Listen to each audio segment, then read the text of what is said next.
गणेशोत्सवाच्या पार्श्वभूमीवरती कणकवली शहरात अन्य सेलपेक्षा स्वस्त दरात स्थानिक व्यापाऱ्यांचा दुसरा महासेल, ग्राहकांना परवडणाऱ्या साड्या, कपडे व इतर वस्तू सहज कमी दरात विश्वासानं मिळण्याचं एकमेव ठिकाण. यामध्ये बाई पण भारी देवा फेम साडी अगदी 180 रुपयात. अशा असंख्य वस्तू खरेदी करण्यासाठी आजच या महासेलला भेट द्या. ठिकाण जुन्या LIC ऑफिसची इमारत, 31 ऑगस्ट ते 10 सप्टेंबर पर्यंत. वेळ सकाळी 10 ते रात्री 9 पर्यंत. सर्वसामान्य शिवसेनेचा कार्यकर्ता हा त्या ठिकाणी या सगळ्या प्रवृत्तीचा पराभव करू शकतो. तुम्ही येणाऱ्या निवडणुकीत शिवसेना, मी मगाशीच म्हणालो की या मतदारसंघावर सुद्धा शिवसेना भगवा पडते. कारण कार्यकर्त्यांमध्ये एक लढण्याची जिद्द, एक आत्मविश्वास निर्माण करण्याचं काम आम्ही ह्या जो काय आमच्याकडे वर्षभराचा काळ आहे त्या निमित्तानं आपण करू. आणि मी आपल्याला सांगतो की तो त्या आमदारांचा जो प्रवास आहे हा आपण राजकीय प्रवास त्या ठिकाणी पाहिलेला आहे. अनेक पक्षातनं स्वतःचा पक्ष निर्माण करून शेवटी पक्षामधनं काही घडणार नाही, पराभव सामोरा दिसल्यानंतर भारतीय जनता पार्टीमध्ये प्रवेश घेऊन त्या ठिकाणी हे आमदार झालेले आहेत. त्यामुळे जनतेमध्ये यांची विश्वासार्हता काय आहे किंवा यांचा जो राजकीय प्रवास आहे हा संपूर्ण प्रवास जनतेला माहीत आहे. आणि त्यामुळे मी आपल्याला सांगतो की ज्यावेळी राणेंनी सांगितलं होतं, नारायण राणेंनी सांगितलं होतं की माझा पराभव परमेश्वरही करू शकत नाही, यावेळी शिवसेनेचा एक सामान्य कार्यकर्ता वैभव नाईक त्या मतदारसंघामधून लढले आणि जवळजवळ 10,000च्या मताधिक्यांनी त्यांनी राणेंचा पराभव केला. ते जाहीर केलेलं ठरले. हा इतिहास आहे. त्यामुळे कोणी स्वतःला आपण त्या म्हणजे कायमस्वरूपी आमदार आहोत ह्या आविर्भावामध्ये राहू नये.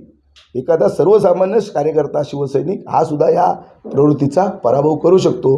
हा शिवसैनिकांना विश्वास आहे, आम्हाला विश्वास आहे. तो विश्वास जनतेप्रती निर्माण करण्याचा आमचा प्रयत्न आहे. जर तुम्ही म्हणताय हिंमत असेल तर त्यांच्यामध्ये, तर स्वतःचा पक्ष म्हणून त्या ठिकाणी उभं राहून आमदार म्हणून त्यांनी निवडून येऊन दाखवा.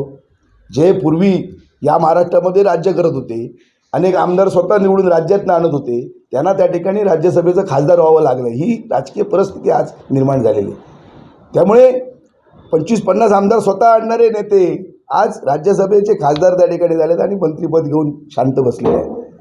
त्यामुळे ज्यांनी आधी स्वतःच्या मतदारसंघाकडे पाहावं, स्वतः कसं त्या ठिकाणी निवडून येऊ. कारण 2 टर्म आता झालेले आहेत. लोकांमध्ये विरोध आता सुरू झालेला आहे की ही जी काय एकाधिकारशाही आहे, हा जो काय सगळा चाललेला भ्रष्टाचार आहे, जी सगळी सत्ता स्थानं वापरून जी जनतेमध्ये एक दहशत निर्माण केली जाते आणि या सगळ्या प्रवृत्तीच्या विरोधात लोक आहेत.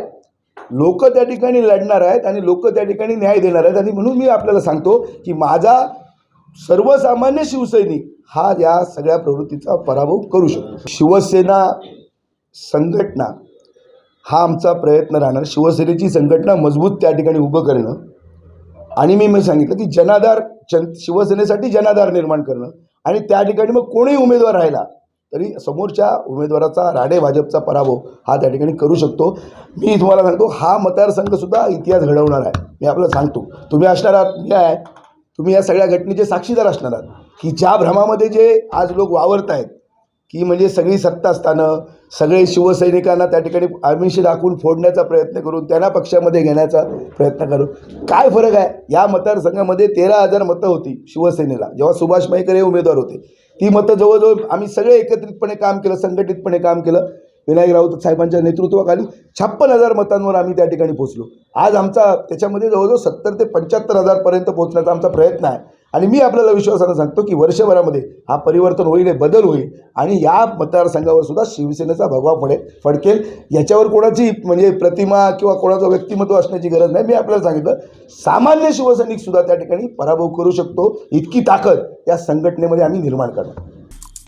आमचे दिवसभरातले सर्व अपडेट्स, ताज्या घडामोडी आणि थेट लाईव्ह पाहण्यासाठी सबस्क्राईब करा, लाईक करा कोकणचं नंबर 1 महा चॅनल कोकण 7 लाईव्हचं YouTube चॅनल.